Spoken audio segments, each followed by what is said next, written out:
Let's look at this sound. This sound has two letters, Q and U. Sometimes Q says k, k, and U says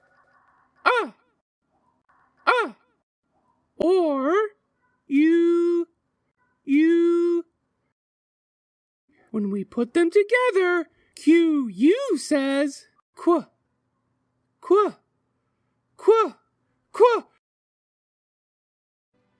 Many words start with the Q and U, the qu sound. For example, quack, queen, quiet.